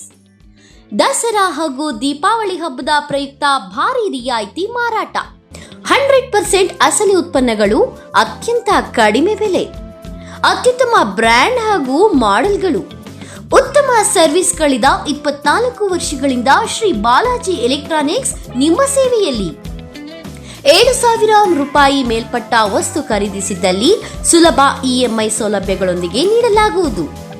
32 inches smart TV ಕೊಂಡಲ್ಲಿ 8,499 ರೂಪಾಯಿ ಬೆಲೆ ಬಾಳುವ ಸ್ಮಾರ್ಟ್ ವಾಚ್ ಉಚಿತ. 43 ಇಂಚಸ್ ಸ್ಮಾರ್ಟ್ ಟಿವಿ ಕೊಂಡಲ್ಲಿ 13,490 ರೂಪಾಯಿ ಬೆಲೆ ಬಾಳುವ ಸೌಂಡ್ ಬಾರ್ ಉಚಿತ. 55 ಇಂಚಸ್ ಟಿವಿ ಕೊಂಡಲ್ಲಿ 21,990 ರೂಪಾಯಿ ಬೆಲೆ ಬಾಳುವ ಸೌಂಡ್ ಬಾರ್ ಉಚಿತ. ಕೇವಲ 1 ರೂಪಾಯಿ ಕಟ್ಟಿ ವಸ್ತುಗಳು ತೆಗೆದುಕೊಂಡು ಹೋಗಿ. 1 EMI free up to 70% offer. 24 ತಿಂಗಳುಗಳವರೆಗೂ 0% ಇಂಟ್ರೆಸ್ಟ್, 0% ಡೌನ್ ಪೇಮೆಂಟ್. ಈ bumper offer Shri Balaji electronics ನಲ್ಲಿ ಮಾತ್ರ. ಸೆಲ್ಯೋ ಗೋಲ್ಡ್, ನಿಮ್ಮ ಚಿನ್ನನ ಹಿಂದೆ ಸೇಲ್ ಮಾಡಿ. ಸೇಲಿವರ್ ಗೋಲ್ಡ್, ನಿಮ್ಮ ಚಿನ್ನವನ್ನು ಹಿಂದೆ ಸೇಲ್ ಮಾಡಿ. ಸೇಲಿವರ್ ಗೋಲ್ಡ್, ಎಲ್ಲರೂ ಚಿನ್ನನ ಸೇಲ್ ಮಾಡಿ ಅಂತ ಹೇಳ್ತಿದ್ದಾರೆ. ಆದ್ರೆ ನಮ್ಮ ಅಜ್ಜಿ ತಂದೆ ತಾಯಿ ಕೊಟ್ಟಂತ ಉಡುಗೊರೆಯ ಒಡವೆಗಳು ಹರಾಜು ಹೋಗ್ತಿವೆ. ಯಾರು ಒಡವೆಗಳನ್ನ ಉಳಿಸ್ಕೊಳ್ಳಿ ಅಂತ ಹೇಳ್ತಿಲ್ಲ.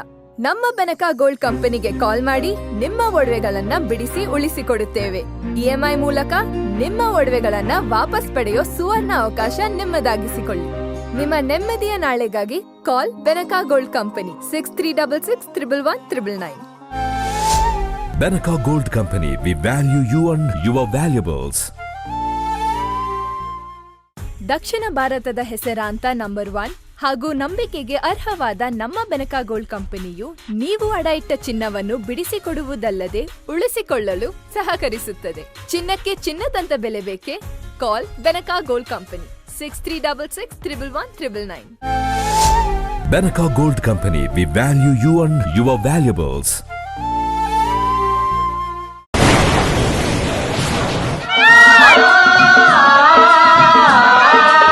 ಕಾವೇರಿ ಬೋರ್ವೆಲ್ಸ್ ಚಿಕ್ಕಬಳ್ಳಾಪುರ ಜಿಲ್ಲೆಯಾದ್ಯಂತ ಬೋರ್ವೆಲ್ ಕೊರೆಸುವ ಸಮಸ್ತ ಆತ್ಮೀಯ ರೈತ ಬಾಂಧವರಿಗೆ ಕಾವೇರಿ ಬೋರ್ವೆಲ್ಸ್ನ ನಿಮ್ಮ ಯುವ ರೈತ ಬಾಂಧವ ಅಡ್ಡಗಲ್ ಪಾತೂರ್ ಅಮರೀಶ್ ರವರ ವತಿಯಿಂದ ಸಂತಸದ ಸುದ್ದಿ. ನಮ್ಮ ಕಾವೇರಿ ಬೋರ್ವೆಲ್ಸ್ ವತಿಯಿಂದ ಬೋರ್ವೆಲ್ ಕೊರೆಸುವ ನಮ್ಮ ಆತ್ಮೀಯ ರೈತ ಬಾಂಧವರಿಗೆ 2% ಹಣವನ್ನು ರಿಯಾಯಿತಿ ಕೊಡುತ್ತೇವೆ. ಹಾಗೆಯೇ ಮತ್ತೊಂದು ಸಂತಸ ಸುದ್ದಿ ಎಂದರೆ ನಮ್ಮ ಕಾವೇರಿ ಬೋರ್ವೆಲ್ಸ್ ವತಿಯಿಂದ ಬೋರ್ವೆಲ್ ಕೊರೆಸುವ ನಮ್ಮ ಪ್ರೀತಿಯ ರೈತ ಬಾಂಧವರಿಗೆ ಬೋರ್ವೆಲ್ ಕೊರೆಸುವಾಗ ನೀರು ಬಾರದಿದ್ದಲ್ಲಿ ಅಥವಾ ಬೋರ್ವೆಲ್ ಫೇಲ್ಯೂರ್ ಆದಲ್ಲಿ 25% ಹಣವನ್ನು ರಿಯಾಯಿತಿ ಕೊಡುತ್ತೇವೆ. Transport charge, meal charge, welding charge, collar charge, cab charge ಸೇರಿದಂತೆ ಇನ್ನಿತರೆ ಯಾವುದೇ ಚಾರ್ಜ್ಗಳು ಇರುವುದಿಲ್ಲ.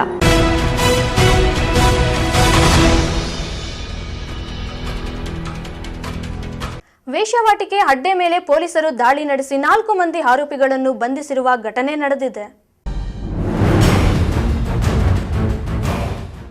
ವೇಶ್ಯಾವಾಟಿಕೆ ಅಡ್ಡೆ ಮೇಲೆ ದಾಳಿ ನಡೆಸಿ ನಗರ ಠಾಣೆಯ ಪೊಲೀಸರು 4 ಮಂದಿಯನ್ನು ಬಂಧಿಸಿರುವ ಘಟನೆ ಚಿಂತಾಮಣಿ ನಗರ ಠಾಣಾ ವ್ಯಾಪ್ತಿಯ ಗಾಂಧಿನಗರ ಬಡಾವಣೆಯಲ್ಲಿ ನಡೆದಿದೆ.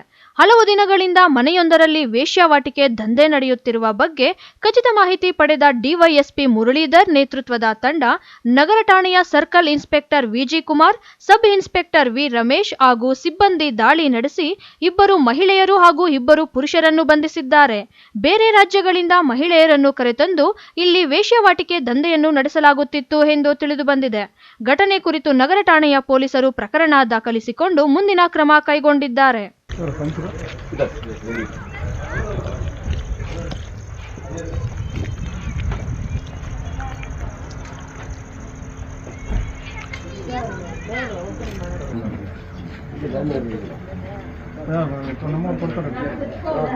ಗಂಗರಾಜ ಒಂದು ವೈಟ್ ಪೇಪರ್ ಕೊಡಿ, ಇಲ್ಲೇ ಬರ್ಸ್ಕೊಳ್ಳಿ.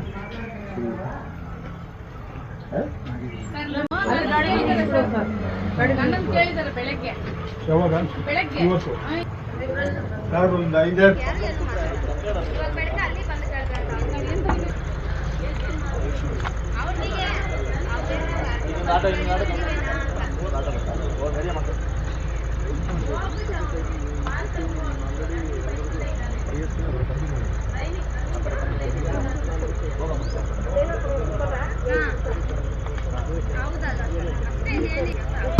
ಸರ್ ಗಾಡಿ ಸ್ವಲ್ಪ ಹಿಂದೆ ಹಾಕೋದು. ಹೌದು, ಆಟೋದಾಗ ಯಾರು ಬರ್ತಾರ? ಕನ್ನಡ ಜಾಗೃತಿ ಹೊಟ್ಟದ ಅವನು.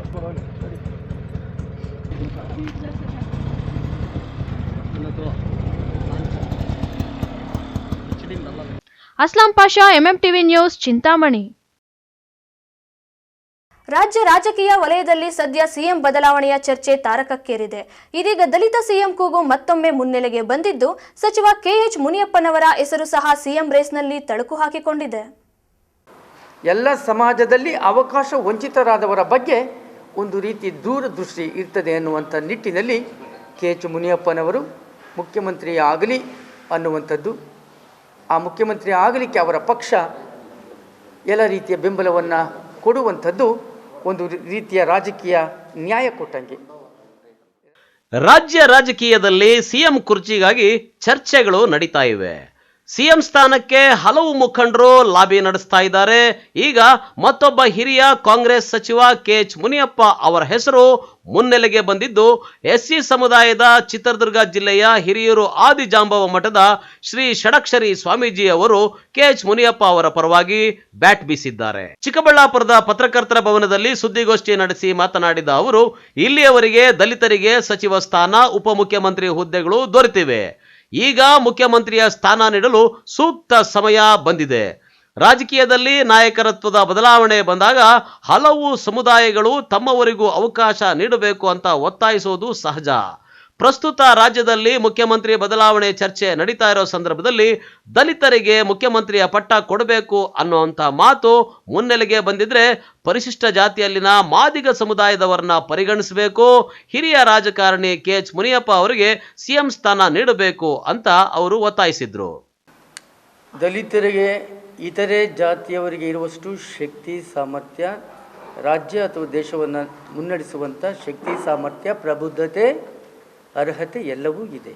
ಆದರೆ ಅವಕಾಶಗಳು ಬಂದಾಗ ಈ ವಂಚಿಸುವಂಥ ಕೆಲಸ ಅಥವಾ ಅವಕಾಶವನ್ನು ತಪ್ಪಿಸುವಂಥ ವ್ಯವಸ್ಥೆಗಳು ಕಡಿಮೆಯಾದಾಗ ದಲಿತರಿಗೆ ಒಂದೊಮ್ಮೆ ಅವಕಾಶ ಕೊಟ್ಟು ನೋಡಬೇಕಾಗ್ತದೆ. ಯಾಕೆಂದರೆ ಮೊದಲೇ ನಾನು ಹೇಳ್ತಿದ್ದೀನಿ, ಅವರಿಗೆಲ್ಲ ಅರ್ಹತೆ ಇರ್ತದೆ.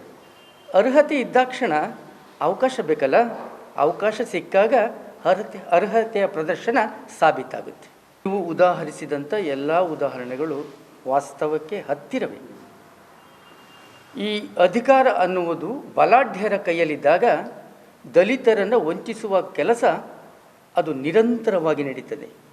ಅದಕ್ಕೆ ಕಡಿವಾಣ ಹಾಕಬೇಕಂದ್ರೆ, ಆ ರಾಜಕೀಯ ಷಡ್ಯಂತ್ರಗಳಿಗೆ ಕಡಿವಾಣ ಹಾಕಬೇಕು ಅಂದರೆ ಒಂದೊಮ್ಮೆ ಈ ದಲಿತ ಸಮುದಾಯ ಒಗ್ಗಟ್ಟಾಗಿ ನಿಂತು ಆ ಅಧಿಕಾರವನ್ನು ಪಡೆಯುವಲ್ಲಿ ಯಶಸ್ವಿಯಾಗಿ ನಾವೇನು ಅಧಿಕಾರವನ್ನು ಚಲಾಯಿಸ್ತೀವಿ ಸರ್ವ ಜನಾಂಗದ ಏಳಿಗೆಗೆ ಅನ್ನುವಂಥದ್ದನ್ನು ಸಾಬೀತು ಮಾಡಬೇಕಾಗ್ತದೆ. ಯಾವುದು ನಂಬಿಕೆಯ ಮೇಲೆ ನಿಂತಿರ್ತದೆ. ಈ ಸಮಾಜ ಮತ್ತು ರಾಜಕಾರಣ ನಂಬಿಕೆ ನಿಷ್ಠೆ ಮೇಲೆ ನಿಂತಿರ್ತದೆ. ಈ ವಂಚನೆ ಮತ್ತು ಷಡ್ಯಂತ್ರಗಳು ನಿರಂತರವಾಗಿ ನಡೆದಾಗ ದಿಢೀರನೆ ಪಕ್ಷ ವಿರೋಧಿ ತನ್ನದ ಭಾವನೆಗಳನ್ನು ಮಾಡದೆ ಅವರನ್ನೇ ತಿದ್ದುವಂಥ, ಅವರ ಮನಸ್ಸನ್ನು ಗೆಲ್ಲುವಂಥ ಕೆಲಸವನ್ನು ಈ ಸಮುದಾಯ ಮಾಡಲೇಬೇಕಾದಂಥ ಜರೂರಿನ ಕೆಲಸ ಮುಂದಿದೆಯೇ ಹೊರತು ಅವರನ್ನು ವಿರೋಧಿಸಿ ಹೋಗುವಂಥ ಕೆಲಸವನ್ನು ಮಾಡಿದ ಪ್ರಯೋಜನವೇ ಆಗಿರಲಾರದು. ಯಾಕೆಂದರೆ ಈಗಾಗಲೇ ಭಾಳಷ್ಟು ವಯಸ್ಸುಗಳನ್ನು ಅದರಲ್ಲಿ ಕಳೆದಿರ್ತಾರೆ.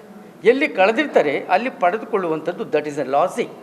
ಅಕಸ್ಮಾತ್ ಆಗಿ ಒಂದೊಮ್ಮೆ ಆ ಪದವಿಯವರೆಗೂ ಹತ್ತಲಿಕ್ಕೆ ಆಗದೇ ಹೋದಂಥ ಸಂದರ್ಭವೇನಾದರೂ ಒದಗಿ ಬಂದರೆ ಉಪಮುಖ್ಯಮಂತ್ರಿ ಪಟ್ಟವನ್ನಾದರೂ ಕೊಡಬೇಕಾದದ್ದು ಸಾಮಾಜಿಕ ರಾಜಕೀಯ ನೀತಿ ಮತ್ತು ನ್ಯಾಯವನ್ನು ಕಲ್ಪಿಸಿದಂಥ ಆಗುತ್ತದೆ ಅನ್ನುವಂಥದ್ದು ನಮ್ಮ ಆಶಯ. ಅತ್ಯಂತ ಪ್ರಾಮಾಣಿಕ ಪಕ್ಷದಲ್ಲಿ, ಅವರ ಪಕ್ಷದಲ್ಲಿ ಅತ್ಯಂತ ಪ್ರಾಮಾಣಿಕ ವ್ಯಕ್ತಿ, ಹಿರಿಯ ರಾಜಕಾರಣಿ, ಸಜ್ಜನ ರಾಜಕಾರಣಿ, ಇವರು ಮುಖ್ಯಮಂತ್ರಿ ಪದವಿಯನ್ನು ಹೊಂದಿ ರಾಜ್ಯದ ಎಲ್ಲ ಜನಾಂಗಗಳ ಅಭ್ಯುದಯ ಮತ್ತು ಪ್ರಗತಿಯನ್ನು ಕಾಣುವಂತಾಗುತ್ತದೆ ಅನ್ನುವಂಥದ್ದು. ಏಕೆಂದರೆ ಯಾರಿಗೆ ಬಡತನದಲ್ಲಿ ಹುಟ್ಟಿ ಬಂದಾಗ ಇನ್ನೂ ಇತರೆ ಎಲ್ಲ ಸಮಾಜದ ಬಡವರು, ಎಲ್ಲ ಸಮಾಜದಲ್ಲಿ ಅವಕಾಶ ವಂಚಿತರಾದವರ ಬಗ್ಗೆ ಒಂದು ರೀತಿ ದೂರದೃಷ್ಟಿ ಇರ್ತದೆ ಅನ್ನುವಂಥ ನಿಟ್ಟಿನಲ್ಲಿ KH ಮುನಿಯಪ್ಪನವರು ಮುಖ್ಯಮಂತ್ರಿ ಆಗಲಿ ಅನ್ನುವಂಥದ್ದು, ಆ ಮುಖ್ಯಮಂತ್ರಿ ಆಗಲಿಕ್ಕೆ ಅವರ ಪಕ್ಷ ಎಲ್ಲ ರೀತಿಯ ಬೆಂಬಲವನ್ನು ಕೊಡುವಂಥದ್ದು ಒಂದು ರೀತಿಯ ರಾಜಕೀಯ ನ್ಯಾಯ ಕೊಟ್ಟಂಗೆ. ಇನ್ನು ಸುದ್ದಿಗೋಷ್ಠಿಯಲ್ಲಿ ಮಾಜಿ ಶಾಸಕಿ ಅನಸೂಯಮ್ಮ ನಟರಾಜನ್, ಪಟ್ರೇನಹಳ್ಳಿಯ ಕೃಷ್ಣ, ಕಣಿತಹಳ್ಳಿ ವೆಂಕಟೇಶ್, ತಿರುಮಳಪ್ಪ, ಶಿವಪ್ಪ, ಪೆದ್ದಣ್ಣ ಇನ್ನು ಮುಂತಾದವರು ಭಾಗವಹಿಸಿದ್ರು. ಕ್ಯಾಮರಾಮನ್ ಪ್ರವೀಣ್ ಜೊತೆ ಕಳವಾರ ಅರುಣ್, MMTV ನ್ಯೂಸ್, ಚಿಕ್ಕಬಳ್ಳಾಪುರ. ಇದೀಗ ಬ್ರೇಕ್ನ ನಂತರ MMTV ನ್ಯೂಸ್ ಮುಂದುವರಿಯುತ್ತದೆ. ಪ್ರತಿದಿನ ಮುಂದುವರಿಯುತ್ತಿರುವ ಈ ಜಗತ್ತಿನಲ್ಲಿ ನಿಮ್ಮ ಕನಸುಗಳೊಂದಿಗೆ ಸಾಗುವ ಒಂದು ಸ್ಥಳ. ಸ್ವಾಗತ ಯೋಧಾ ಪಾಮ್ ಹಿಲ್ಸ್ಗೆ DC or DTCP ಅನುಮೋದಿತ ಪ್ರೀಮಿಯಂ ಗೇಟೆಡ್ ಸಮುದಾಯ. 5.5 ಎಕರೆಗಳ ಸುಂದರವಾಗಿ ವಿನ್ಯಾಸಗೊಂಡ ಲೇಔಟ್, ಬಾಗೇಪಲ್ಲಿ ಬಸ್ ಸ್ಟಾಪ್ನಿಂದ ಕೇವಲ 5 ನಿಮಿಷಗಳಲ್ಲಿ ಮತ್ತು ಬೆಂಗಳೂರು ಹೈದರಾಬಾದ್ ಹೆದ್ದಾರಿಯ ಸಮೀಪ. ಶಾಂತಿ, ಸೌಕರ್ಯ ಮತ್ತು ದೀರ್ಘಕಾಲದ ಮೌಲ್ಯಕ್ಕಾಗಿ ವಿನ್ಯಾಸಗೊಂಡ 98 ಪ್ರೀಮಿಯಂ ಫ್ಲಾಟ್ಗಳ ಉತ್ತಮ ಯೋಜಿತ ಸಮುದಾಯ. ವೈಟ್ ಟಾಪ್ ರಸ್ತೆಗಳು, ಅಂಡರ್ಗ್ರೌಂಡ್ ಡ್ರೈನೇಜ್, 24x7 ನೀರಿನ ಸೌಲಭ್ಯ, ಲ್ಯಾಂಡ್ಸ್ಕೇಪ್ ಗಾರ್ಡನ್ಗಳು, ಸ್ಪೋರ್ಟ್ಸ್ ಕೋರ್ಟ್ಗಳು ಮತ್ತು ಸುರಕ್ಷಿತ gated living. Soft launch offer ಕೇವಲ 1299 ಪ್ರತಿ ಚದರ ಅಡಿ. ಸೀಮಿತ ಫ್ಲಾಟ್ಗಳು ಮಾತ್ರ ಲಭ್ಯ. ಇಂದೇ ಬುಕ್ ಮಾಡಿ. ಇಂತಹ ಅವಕಾಶಗಳು 2 ಸಾರಿ ಬರುವುದಿಲ್ಲ. ಯೋಧಾ ಪಾಮ್ ಹಿಲ್ಸ್, ಸರಿಯಾದ ಸ್ಥಳ, ಸರಿಯಾದ ಸಮಯ, ಸರಿಯಾದ ಹೂಡಿಕೆ. ಶ್ರೀ ನೀಲಾದ್ರಿ ಪಾಲಿಕ್ಲಿನಿಕ್, ದರ್ಗಾ ಹತ್ತಿರ, MG ರಸ್ತೆ, ಚಿಕ್ಕಬಳ್ಳಾಪುರ. ಚಿಕ್ಕಬಳ್ಳಾಪುರ ಜನತೆಗೆ ಸಿಹಿ ಸುದ್ದಿ.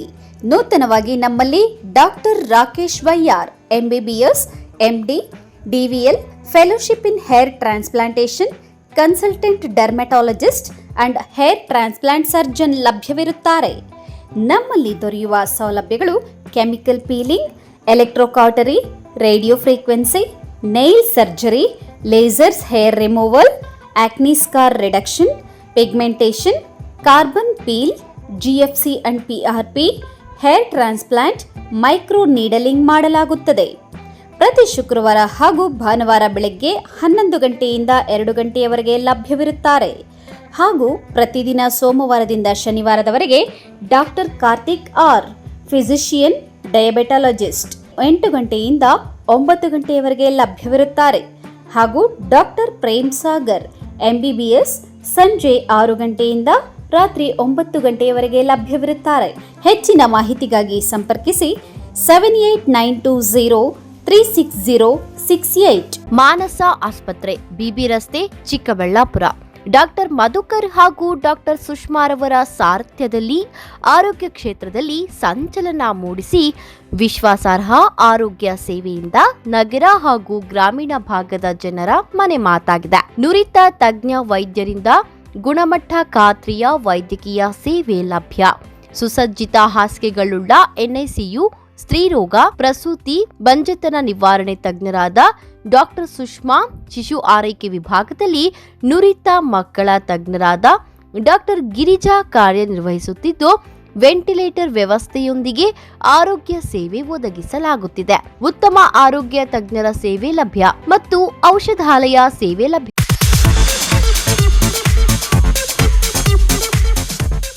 ನಮ್ಮ ಯಜಮಾನ್ರಿಗೆ ಬರೋದೇ ಕಡಿಮೆ ಸಂಬಳ, ಅದರಲ್ಲಿ ನಾನಂತೂ ಅಷ್ಟು ಇಷ್ಟ ಉಳಿಸಿ ಬರೀ 5,500 ರೂಪಾಯಿಗೆ ಕಾಪರ್, ಜಿಂಕ್, ಆಲ್ಕಲೈನ್ ಟೆಕ್ನಾಲಜಿ ಇರೋ ಅಂತಹ ಬ್ರಾಂಡೆಡ್ ವಾಟರ್ ಪ್ಯೂರಿಫೈಯರ್ನ ತಂದುಕೊಟ್ಟಿದ್ದಾರೆ. ನನಗಂತೂ ಇದು ನಂಬೋಕೆ ಆಗ್ತಾ ಇಲ್ಲ.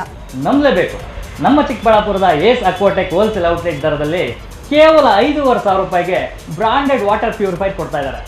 5,500ದಿಂದ ಸ್ಟಾರ್ಟ್ ಆಗೋ ಈ ವಾಟರ್ ಪ್ಯೂರಿಫೈಯರ್ಗೆ 1 ಇಯರ್ ವ್ಯಾರಂಟಿ ಗ್ಯಾರಂಟಿ ಸಹ ಕೊಡ್ತಾ ಇದ್ದಾರೆ ಆ್ಯಂಡ್ 4 ಇಯರ್ಸ್ ಫ್ರೀ ಸರ್ವಿಸಸ್ ಸಹ ಇದೆ.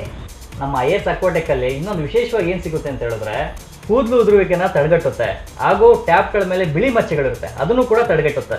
ಸೊ ಎರಡು ಪ್ರಾಬ್ಲಮ್ಗೂ ಸಾಲ್ವ್ ಆಗಬೇಕು ಅಂತ ಹೇಳಿದ್ರೆ ವಾಟರ್ ಸಾಫ್ಟ್ವೇರ್ನ ನೀವು ಯೂಸ್ ಮಾಡಬೇಕು. ಇವರ ಹೆಡ್ ಆಫೀಸು ಸಾಕರ್ ನಗರದಲ್ಲಿ ಲೊಕೇಟ್ ಆಗಿದೆ ಹಾಗೂ ಆಲ್ ಓವರ್ ಬೆಂಗಳೂರು ಇದೆ, ಆಲ್ ಓವರ್ ಚಿಕ್ಕಬಳ್ಳಾಪುರ ಕೂಡ ಇದೆ. ಇವರು ಫ್ರೀ ಇನ್ಸ್ಟಾಲೇಷನ್ ಸಹ ಕೊಡ್ತಾರೆ ಆ್ಯಂಡ್ ಕ್ಯಾಶ್ ಆನ್ ಡೆಲಿವರಿ ಸಹ ಸಿಗುತ್ತೆ. ವಿಳಾಸ ಏಸ್ ಅಕ್ವಾಟೆಕ್, BB ರೋಡ್, ಅಂಬೂರ್ ಬಿರಿಯಾನಿ ಪಕ್ಕದ ರಸ್ತೆ, ಚಿಕ್ಕಬಳ್ಳಾಪುರ.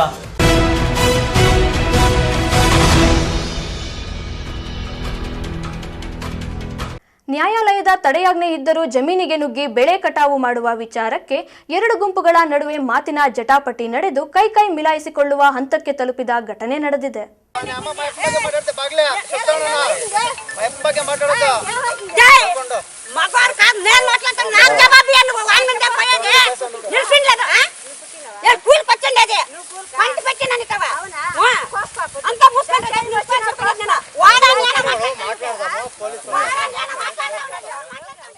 ಚಿಂತಾಮಣಿ ತಾಲೂಕಿನ ಕಸಬಾ ಹೋಬಳಿಯ ಅಲಂಗಿರಿ ಗ್ರಾಮದ ಸರ್ವೆ ನಂಬರ್ 25ರ 2 ಎಕರೆ 11 ಗುಂಟೆ ಜಮೀನಿನಲ್ಲಿ ಸಿ ಕೃಷ್ಣಪ್ಪ ಎಂಬುವರು ರಾಗಿ ಬೆಳೆ ಬೆಳೆದಿದ್ದು, ಬೇರೆ ವ್ಯಕ್ತಿಗಳು ರಾಗಿ ತೋಟಕ್ಕೆ ನುಗ್ಗಿ ಕಟಾವು ಮಾಡುತ್ತಿದ್ದರು ಎಂಬ ಆರೋಪ ಕೇಳಿಬಂದಿದೆ. ಸಿ ಕೃಷ್ಣಪ್ಪ ಹಾಗೂ ಅವರ ಸಂಬಂಧಿಕರು ತೋಟದ ಬಳಿ ಹೋಗಿ ಪ್ರಶ್ನೆ ಮಾಡಿದಾಗ ಇಬ್ಬರ ನಡುವೆ ಮಾತಿನ ಜಟಾಪಟಿ ನಡೆದು ಕೈ ಮಿಲಾಯಿಸುವ ಹಂತಕ್ಕೆ ತಲುಪಿತು. ಕೂಡಲೇ 112 ಪೊಲೀಸರು ಘಟನಾ ಸ್ಥಳಕ್ಕೆ ಭೇಟಿ ನೀಡಿ 2 ಗುಂಪಿನವರನ್ನು ಸಮಾಧಾನ ಪಡಿಸಿದ್ದಾರೆ. ನಂತರ ತಮ್ಮ ಬಳಿ ನ್ಯಾಯಾಲಯದಲ್ಲಿ ಆದೇಶವಾಗಿರುವ ಪ್ರತಿಗಳನ್ನು ಗ್ರಾಮಾಂತರ ಠಾಣೆಗೆ ಸಲ್ಲಿಸಿ ಅಲ್ಲಿ ಇತ್ಯರ್ಥವಾದ ನಂತರ ಬೆಳೆ ಕಟಾವು ಮಾಡಿಕೊಳ್ಳಿ ಎಂದು ಹೇಳಿ 2 ಗುಂಪಿನವರನ್ನು ಅಲ್ಲಿಂದ ತೆರಳುವಂತೆ ಮಾಡಿ ವಾಪಸ್ಸಾಗಿದ್ದಾರೆ.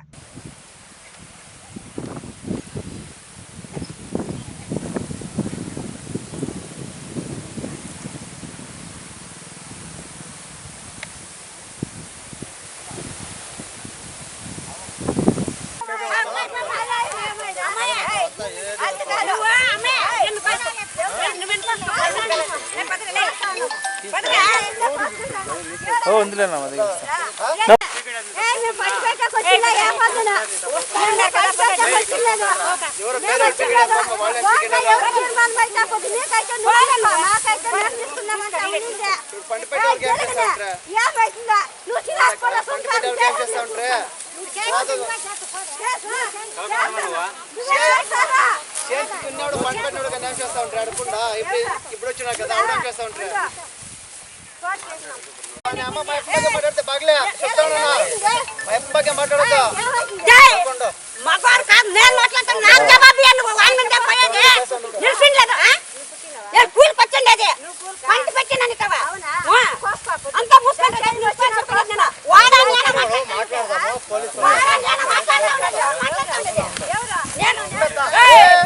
చెయ్యేస్తా బాగా ఎవరంటావు నువ్వు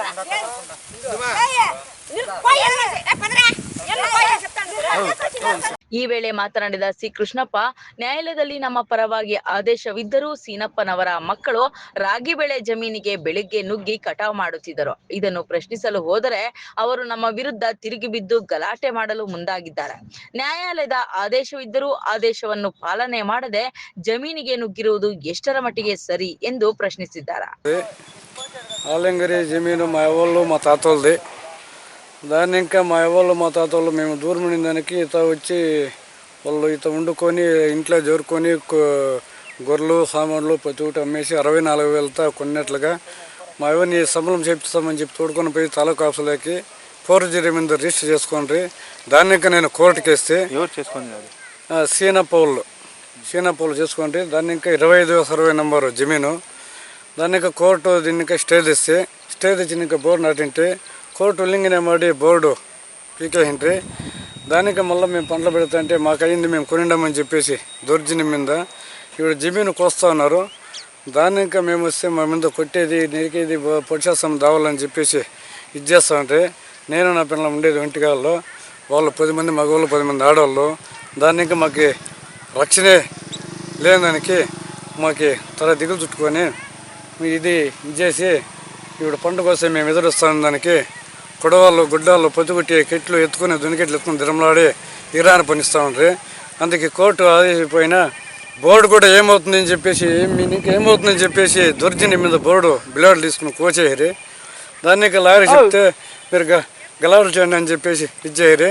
వీటికి వస్తే మాకు దాంట్లోకి ప్రవేశమే చేయకుండా ఇరాన పని ఇచ్చి ఇన్సూరెన్స్ ఇస్తున్నారు. పోలీసు కంప్లైంట్ ఇచ్చింటే మీరు దిగద్దండి అని చెప్పేసి వాళ్ళకి చెప్పరు. కోర్టు స్టే మీద కంప్లైంట్ ఇచ్చింటే మీరు పెట్టద్దండి వాళ్ళు పెట్టద్దండి అని చెప్పినా కూడా వాళ్ళు దౌర్జన్యం మీద పంట పెట్టి మాతో దిగనీయకుండా ఈరాన పనిచ్చి ఇది చేస్తున్నారు. దానికి మాకు రక్షణ కావాలా, పోలీసు ప్రొటెక్షన్ కావాలా అని చెప్పేసి మనమే మాట్లాడాలి. Aslam Pasha, MMT news, Chintamani. ಈಗ ಇಲ್ಲಿ ಏನಾಗಿದೆ ಅನ್ನೋದಕ್ಕಿಂತ ಇದು ಬಿಟ್ಟು ಜನರಲ್ ಆಗಿ ಮಾತಾಡ್ತೀನಿ. ಯಾವುದೇ ಮೀಡಿಯಾದಲ್ಲಿ ಯಾವುದೇ ಒಂದು ಇಂಥ ಅನ್ಯಾಯನ ನೀವು ಮೀಡಿಯಾದಲ್ಲಿ ಪ್ರಸಾರ ಮಾಡಿದಾಗ ಕ್ರಮ ಆಗದೆ ಇರೋದು ಉಂಟಾ? ಯಾವ್ದಾದ್ರು ಒಂದು ಇನ್ಸ್ಟೆನ್ಸ್ ಕೊಡ್ತೀರಾ ನನಗೆ? ಚಿಕ್ಕಬಳ್ಳಾಪುರ ಜಿಲ್ಲಾ ನ್ಯಾಯಾಲಯದ ಸಭಾಂಗಣದಲ್ಲಿ ಜಿಲ್ಲಾ ಕಾನೂನು ಸೇವೆಗಳ ಪ್ರಾಧಿಕಾರದಿಂದ ಆಯೋಜಿಸಿದ್ದ ರಾಷ್ಟ್ರೀಯ ಲೋಕ ಅದಾಲತ್ ಕುರಿತ ಸುದ್ದಿಗೋಷ್ಠಿಯಲ್ಲಿ ಪ್ರಧಾನ ಜಿಲ್ಲಾ ಮತ್ತು ಸತ್ರ ನ್ಯಾಯಾಧೀಶರು ಹಾಗೂ ಜಿಲ್ಲಾ ಕಾನೂನು ಸೇವೆಗಳ ಪ್ರಾಧಿಕಾರದ ಅಧ್ಯಕ್ಷ TP ರಾಮಲಿಂಗೇಗೌಡ ಮಾತನಾಡಿದರು.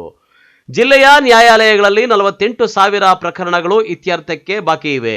ಇವುಗಳ ಪೈಕಿ ಈಗಾಗಲೇ ಲೋಕ ಅದಾಲತ್ಗೆ ತೆಗೆದುಕೊಳ್ಳಲು 6,900 ಪ್ರಕರಣಗಳನ್ನು ಗುರುತಿಸಲಾಗಿದೆ. ಮುಂದಿನ ತಿಂಗಳು 12ನೇ ತಾರೀಕಿನವರೆಗೆ ಸುಮಾರು 10,000 ಪ್ರಕರಣಗಳು ಅದಾಲತ್ಗೆ ಬರುವ ನಿರೀಕ್ಷೆ ಇದೆ. ಒಟ್ಟಾರೆ ಡಿಸೆಂಬರ್ 13ನೇ ತಾರೀಕಿನ ಅದಾಲತ್ನಲ್ಲಿ 8 ರಿಂದ 10,000 ಪ್ರಕರಣಗಳನ್ನು ಇತ್ಯರ್ಥಪಡಿಸುವ ಗುರಿ ಇದೆ. ಜಿಲ್ಲೆಯಲ್ಲಿ ಎಲ್ಲಿಯಾದರೂ ಯಾವುದೇ ರೀತಿಯ ಸಮಸ್ಯೆಗಳು ಕಂಡುಬಂದಲ್ಲಿ ಮಾಧ್ಯಮದವರು ಬೆಳಕಿಗೆ ತನ್ನಿ. ಆಗ ಸಕ್ಷಮ ಪ್ರಾಧಿಕಾರಗಳು ಹಾಗೂ ಅಧಿಕಾರಿಗಳು ಪರಿಹರಿಸುವ ಪ್ರಯತ್ನ ಮಾಡಲಿದ್ದಾರೆ. ಈ ಕುರಿತ ಸೂಚನೆಗಳನ್ನು ಸಹ ಈಗಾಗಲೇ ಜಿಲ್ಲಾಡಳಿತಕ್ಕೆ ನೀಡಲಾಗಿದೆ. ಜಿಲ್ಲಾಡಳಿತದ ಅಧಿಕಾರಿಗಳು ಸಹ ಉತ್ತಮ ಸಹಕಾರ ನೀಡುತ್ತಾ ಇದ್ದಾರೆ. ಒಂದು ವೇಳೆ ಸಕ್ಷಮ ಪ್ರಾಧಿಕಾರಗಳು ಸಾರ್ವಜನಿಕರ ಕುಂದುಕೊರತೆಗಳನ್ನು ಅಹವಾಲುಗಳಿಗೆ ಸ್ಪಂದಿಸದೇ ಇದ್ದರೆ ಜಿಲ್ಲಾ ಕಾನೂನು ಸೇವಾ ಪ್ರಾಧಿಕಾರವನ್ನು ಸಂಪರ್ಕಿಸಿ ಮಾಹಿತಿ ನೀಡಲು ಮಾಧ್ಯಮ ಪ್ರತಿನಿಧಿಗಳಲ್ಲಿ ನ್ಯಾಯಾಧೀಶರು ಮನವಿ ಮಾಡಿದರು. ನಾವೆಲ್ಲ ಸ್ಪಂದಿಸೋಣ, ಅವರಿಗೆ ಶೀಘ್ರವಾಗಿ ನ್ಯಾಯದಾನ ಮಾಡಲಿಕ್ಕೆ ನಾವೆಲ್ಲ ಶ್ರಮಿಸೋಣ. ತಾವೆಲ್ಲ ಅದಕ್ಕೆ ಕೋಆಪರೇಷನ್ ಕೊಡಿ. ಎಲ್ಲೇ ಒಂದು ಕೆಟ್ಟದ್ದು ಕಂಡ್ರೂ ಅದನ್ನು ಪಬ್ಲಿಷ್ ಮಾಡಿ ನ್ಯಾಯಾಲಯಗಳ ಗಮನಕ್ಕೆ ತನ್ನಿ. ಅಷ್ಟೆಲ್ಲ ಸೂಕ್ತ ಪ್ರಾಧಿಕಾರಗಳಿದ್ದಾವೆ, DC ಅವರು SP ಅವರೆಲ್ಲ. ಅಲ್ಲೆಲ್ಲೂ ಆಗದೆ ಇದ್ದಾಗ ಲಾಸ್ಟು ಕೋರ್ಟಿಗೆ ಬರಲಿ. ಯಾಕೆಂದರೆ court is not the panacea for all the problems. ಎಷ್ಟೋ ಸಮಸ್ಯೆಗಳಿಗೆ ಅಲ್ಲಿದ್ದಲ್ಲೇ ಪರಿಹಾರಗಳು ಸಿಗ್ತವೆ, ಆದರೆ ನಾವು ಹುಡ್ಕೋದಿಲ್ಲ. ನೇರ ಬಂದು ಕೋರ್ಟ್ ಕದ ತರ್ತೀವಿ, ಲಾಯರ್ನ ಭೇಟಿ ಆಗ್ತೀವಿ, ಕೋರ್ಟ್ ಅರ್ಜಿ ಹಾಕ್ತೀವಿ. ಅದಕ್ಕೆ ಏನಾಗ್ತದೆ ಅಂದರೆ, ಒಂದು ನ್ಯಾಯಾಲಯದ ಮೇಲೆ ಒತ್ತಡನೂ ಜಾಸ್ತಿ ಆಗ್ತದೆ.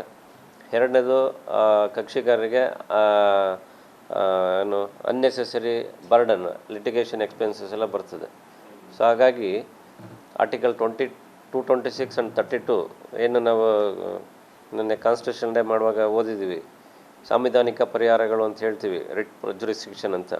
ಅಲ್ಲಿ ಹೇಳೋದು ಕೂಡ ಅದೇ, before you approaching the writ courts, high courts or supreme court, you must exercise all the available remedies.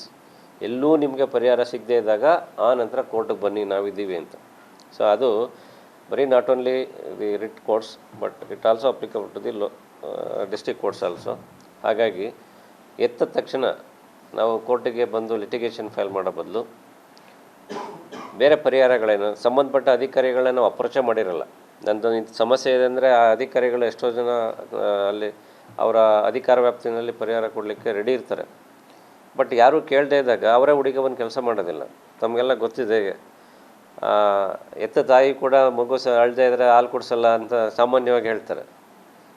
ಅಂದರೆ ನಾವು ನಮ್ಮ ಕಷ್ಟಗಳೇ ಬಂದಾಗ, ಆರೋಗ್ಯ ಕೆಟ್ಟಾಗ ದವಾಖಾನೆಗೆ ಹೋಗಲೇಬೇಕು, ದವಾಖಾನೆ ನಮ್ಮ ಹತ್ರ ಬರೋದಿಲ್ಲ. ಆಗ ಅನುಸಾರವಾಗಿ ನಮ್ಮ ಯಾವುದೇ ಸಮಸ್ಯೆಗಳಿಗೂ ಸಂಬಂಧಪಟ್ಟ ಇಲಾಖೆಗಳನ್ನ ಅಪ್ರೋಚ್ ಮಾಡಿ ಅವರು ಯಾವುದಕ್ಕೆ ಸಹಕಾರ ಕೊಡದೇ ಇದ್ದಂಥ ಸಂದರ್ಭ ನಂತರ ನ್ಯಾಯಾಲಯಗಳ ಬಂದು ಅವರ ಹಕ್ಕುಗಳನ್ನ ಪ್ರತಿಪಾದಿಸ್ಕೊಳ್ಳಿಕ್ಕೆ ಎಲ್ಲರಿಗೂ ಸಂವಿಧಾನದತ್ತವಾದ ಹಕ್ಕು ಇದೆ ಅಂತ ಹೇಳಲಿಕ್ಕೆ ನಾನು ಇಷ್ಟಪಡ್ತೀನಿ. ಈ ವೇಳೆ ಜಿಲ್ಲಾ ಹಿರಿಯ ಸಿವಿಲ್ ನ್ಯಾಯಾಧೀಶರು ಹಾಗೂ ಜಿಲ್ಲಾ ಕಾನೂನು ಸೇವೆಗಳ ಪ್ರಾಧಿಕಾರದ ಸದಸ್ಯ ಕಾರ್ಯದರ್ಶಿ ಶಿಲ್ಪಾ ಅವರು ಉಪಸ್ಥಿತರಿದ್ದರು. ಕ್ಯಾಮರಾಮನ್ ಪ್ರವೀಣ್ ಜೊತೆ ಕಳವಾರ ಅರುಣ್, MMTV ನ್ಯೂಸ್, ಚಿಕ್ಕಬಳ್ಳಾಪುರ.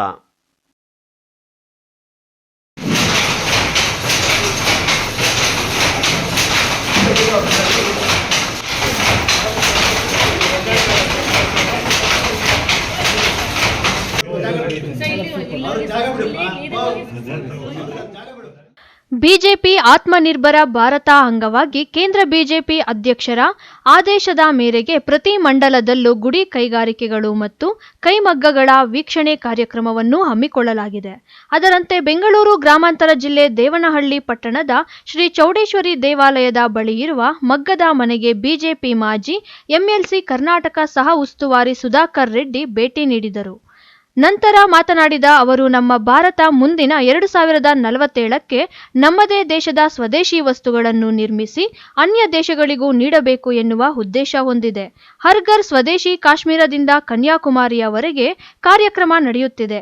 ಆರ್ಥಿಕತೆಯಲ್ಲಿ 11ನೇ ಸ್ಥಾನದಲ್ಲಿದ್ದ ಭಾರತ ದೇಶ ಈಗ 4ನೇ ಸ್ಥಾನಕ್ಕೆ ಬರಲು ಮೋದಿ ಶ್ರಮ ಶ್ಲಾಘನೆ ಎಂದು ತಿಳಿಸಿದರು. ప్రతి ఒక్కళ్ళు కూడా ನಮ್ಮ DPలో కానీ సోషల్ మీడియాలో కానీ హర్ ఘర్ స్వదేశీ ఘర్ ఘర్ స్వదేశీ అనే నినాదంతో JP నడ్డా గారు పార్టీలో ఇచ్చిన కార్యక్రమం ప్రధానమంత్రి గారు మోడీ గారి పిలుపు మేరకు కశ్మీర్ నుంచి కన్యాకుమారి వరకు ఈ కార్యక్రమం జరుగుతుంది. ఎక్కడెక్కడైతే నైపుణ్యం ఉందో, ఎక్కడైతే వోకల్ ఫర్ లోకల్ అనే నినాదంతో మేము ఈ కార్యక్రమాలు చేపడతాం. రాబోయే రోజుల్లో ఇంకా దీన్ని ఒక యుద్ధ ప్రాతిపదిక మీద దీన్ని గ్రామం ఊరు నైపుణ్యం ఎక్కడుంటే అక్కడ వాళ్ళ వెన్ను తట్టి ఆర్థికంగా కూడా సహాయపడ్డట్టయితే మన వస్తువు మన దేశీ తయారీ ఎంకరేజ్ చేసినట్టు ఉద్దేశంతో ఈ కాన్సెప్ట్ మేము పెద్ద ఎత్తున తీసుకుని ఒకసారి సెల్ఫ్ రిలయంట్ ఇండియా అయిపోయిన తర్వాత వికసిత భారత్ అంటే 2047కి ఒక సూపర్ పవర్ గా ఆర్థిక పరిపుష్టి ఉన్నటువంటి దేశంగా ఇప్పటికే 11వ స్థానంలో ఉన్నటువంటి ఆర్థిక వ్యవస్థ 5 నుంచి 4లో బలమైనటువంటి ఆర్థిక వ్యవస్థగా మారింది. నరేంద్ర మోడీ గారి నాయకత్వం ప్రపంచవ్యాప్తంగా స్ట్రాంగెస్ట్ ఎకానమీ 4th ప్లేస్. ఇప్పుడు ఈ టర్మ్లోనే 3rd ప్లేస్ లో కూడా అటువైపు వెళ్తున్నాం. ద్రవ్యోల్బణం తగ్గించుకున్నాం, విదేశీ ఎగుమతులు ఎక్కువైంది, స్వదేశీ తయారీలు ఎక్కువైంది, మ్యానుఫ్యాక్చర్ రంగం ఎక్కువ శ్రద్ధ పెడుతున్నారు, యువకులకు ఉపాధి దొరుకుతుంది. ఇటు వ్యవసాయ రంగం కానీ, పారిశ్రామిక కానీ, నేత కార్మికులు కానీ, విశ్వకర్మ యోజన కింద కానీ వీళ్ళందరికీ కూడా అనేక రకాలుగా కేంద్ర ప్రభుత్వం చేయూతనిచ్చి ఎంకరేజ్ చేసే కార్యక్రమం. అదే రకంగా ఒక పెద్ద ఎత్తున ప్రచార కార్యక్రమం ప్రజలందరినీ పార్టీలకు అతీతంగా మన దేశం మనం self made in India concept తో, మేక్ ఇన్ ఇండియా కాన్సెప్ట్ తో మనం సూపర్ పవర్ ఎందుకు కాకూడదు, బలమైనటువంటి మానవ వనరులు ఉన్నటువంటి భారతదేశం 140 కోట్ల మంది ప్రజల్లో యువశక్తికి ఆదర్శంగా ఉండాలనే ఉద్దేశంతో ఈ కార్యక్రమాలు చేపట్టడం భారతీయ జనతా పార్టీ కార్యక్రమాన్ని స్వీకరించింది. ಕಾರ್ಯಕ್ರಮದಲ್ಲಿ ರೇಷ್ಮೆ ಮಗ್ಗ ನಿರ್ವಹಣೆ ಬಗ್ಗೆ ಮಾಹಿತಿ ಪಡೆದರು. ತಾಲೂಕು ಬಿಜೆಪಿ ಅಧ್ಯಕ್ಷ ಅಂಬರೀಶ್ ಗೌಡ, ಆತ್ಮನಿರ್ಭರ ಸಂಚಾಲಕ ಹೋಬದೇನಹಳ್ಳಿ ಮುನಿಯಪ್ಪ, ಮುಖಂಡರಾದ ಬುಳ್ಳಹಳ್ಳಿ ರಾಜಪ್ಪ, ದೇಸು ನಾಗರಾಜ್, ಎಲ್ಲ ಮೋರ್ಚಾಗಳ ನಾಯಕರು ಇದ್ದರು. MMTV news bureau, Devanahalli.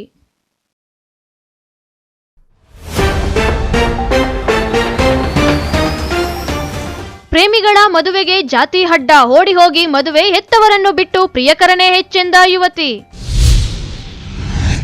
ಪತ್ನಿಯ ಮೇಲೆ ಹನುಮಾನ ರಾಡ್ನಿಂದ ಹೊಡೆದು ಭೀಕರ ಕೊಲೆ, ಅನಾಥರಾದ ಮಕ್ಕಳು. ಜೀವಕ್ಕೆ ಕುತ್ತು ತಂದ ಹೊಟ್ಟೆ ನೋವು, ಯುವತಿಯ ನಿಗೂಢ ಸಾವು, ತಳುಕು ಹಾಕಿಕೊಂಡ ಊಹಾಪೋಹಗಳು.